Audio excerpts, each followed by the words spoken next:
இந்த ஆலயம் உனக்காக.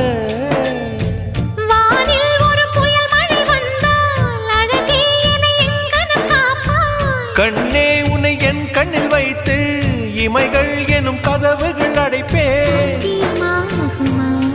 நான் சத்தியம் செய்யவா? தொடு தொடுவெனவே வானவில் என்னை தூரத்தில் அழைக்கின்ற நேரம். Uva, uva, uva, uva, uva, uva, uva, uva, uva.